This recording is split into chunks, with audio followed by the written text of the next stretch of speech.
বন্ধুরা, আজ আমি পাট শাকের বড়া করবো। আর আজকের পাট শাকের বড়াটা না একটু অন্যরকম করবো। এইদিকে দেখুন, পেঁয়াজ কুচি, রসুন, চাল গুঁড়ো, নুন, হলুদ, কাঁচা লঙ্কা আমি সব একসঙ্গে দিয়ে নিই। এবার বেশ আজকে কিন্তু আর ব্যাটার তৈরি করিনি, আমি একদম পাতার সঙ্গে একবারেই মেখে নেব। মেখে নিয়ে আজকের বড়াটা ভাজবো। এই বড়া ভাজার টেস্টটা কিন্তু আবার অন্যরকম, আর ব্যাটারের মধ্যে ডুবিয়ে ডুবিয়ে করার টেস্টটা কিন্তু অন্যরকম। চলুন, আমি এবার এটাকে মেখে নিয়ে, কড়াইয়ের তেলটাও গরম হয়ে এসেছে, এবার আমি ভালো করে মেখে নিয়ে বড়াটা ভেজে ফেলছি। দেখুন, আমি হাত দিয়ে একদম সুন্দর করে ভালো করে মেখে নিয়েছি। মেখে নিয়ে এবার আমি এরকম ছোট ছোট করে চ্যাপটা চ্যাপটা করে দিয়ে দেবার। এই পাশে দেখুন, কড়াইয়ের তেলটাও কিন্তু গরম হয়ে গেছে।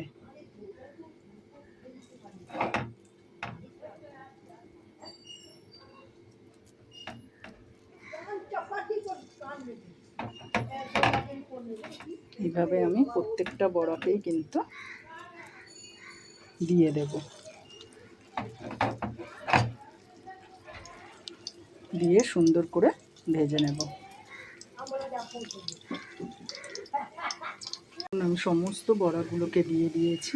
এইবার এক এক করে কিন্তু দুই একটা হয়তো হয়েছে, সবগুলো হয়নি। এবার যেইগুলো হয়েছে সেইগুলোকেই কিন্তু আমি উল্টে দিচ্ছি।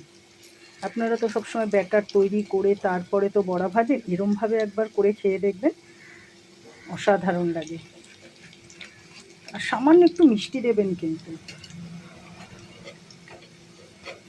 বড়াতে যা যা আমরা দিই তাই দিয়েছি, তার সঙ্গে আমি অ্যাড করেছি আজকে একটু পেঁয়াজ আর 2 কোয়া রসুন কুচি কুচি করে কেটে নিয়েছি। কেটে নিয়ে আর একটাই পেঁয়াজ দিয়েছি। দেখুন, এইভাবে এক এক করে আমি সমস্ত বড়াগুলোকে কিন্তু উল্টে নেব, তারপর তুলে ফেলবো। বন্ধুরা, সমস্ত বড়াগুলো উল্টে নিয়েছি। আর এইভাবে কিন্তু আপনারা অতি অবশ্যই একবার করে খেয়ে দেখবেন। পাট শাকের বড়া আমরা এক একজন এক এক রকম করে খাই, কিন্তু এইরকম পেঁয়াজ দিয়ে, পেঁয়াজ রসুন দিয়েও যে এত সুন্দর একটা বড়া হয় চিন্তার বাইরে। আমরা তো সবসময় পেঁয়াজ রসুন দিয়ে বড়া খাই না, কিন্তু এইভাবে পাট শাকের বড়াটা একবার খেয়ে দেখবেন। যদি ভালো লেগে থাকে অতি অবশ্যই লাইক কমেন্ট শেয়ার করবেন। ইউটিউব চ্যানেলটা ফলো করলে অতি অবশ্যই সাবস্ক্রাইব করে দেবেন। আর আপনারা কিন্তু একবার করে খেয়ে দেখবেন।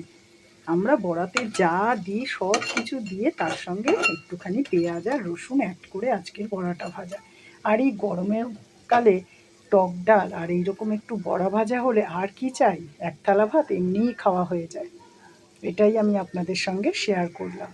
বন্ধুরা, আমি বড়াগুলো ভেজে না, বড়াগুলো কিন্তু সঙ্গে সঙ্গে তুলে নিইনি। দেখুন, তেলটা যাতে ওর গায়ের থেকে আলাদা হয়ে বেরিয়ে আসে, আমি কিন্তু ওই জন্য কড়াটাকে একটু সাইড করে রেখেছি। আর ওর গায়ের থেকে সমস্ত তেলটা কিন্তু আস্তে আস্তে এদিকে দেখুন এসে গেছে। তেলটাকে দেখতেই পাচ্ছেন জমে রয়েছে। আর ওইদিকে রয়েছে বড়া। আর বড়ার এই পোর্শনে কিন্তু, বড়াটা হালকা গরম আছে, কিন্তু এই বড়ার এই পোর্শনে দেখুন একটুও তেল নেই।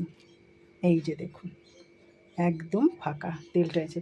তাই আমাদের মতো বড় সংসারে না ওই বড়া ভেজে ন্যাপকিনে তুলে রেখে তা তেলটাকে শোষণ করা, সেটা আমাদের হয় না। আমরা কি করি, এই ভেজে এরকম কড়াইটা একটুখানি সাইড করে দিলেই কি হয়, তেলটা আস্তে আস্তে গড়িয়ে আসে। যদি প্রসেসটা ভালো লেগে থাকে তাহলে কিন্তু অতি অবশ্যই লাইক কমেন্ট শেয়ার করবেন। ইউটিউব চ্যানেলটা ফলো করলে অতি অবশ্যই সাবস্ক্রাইব করে দেবেন। আর বড়াগুলো যে কী মচমচে না, আওয়াজে বুঝতে পারছেন তো কীরকম হয়েছে।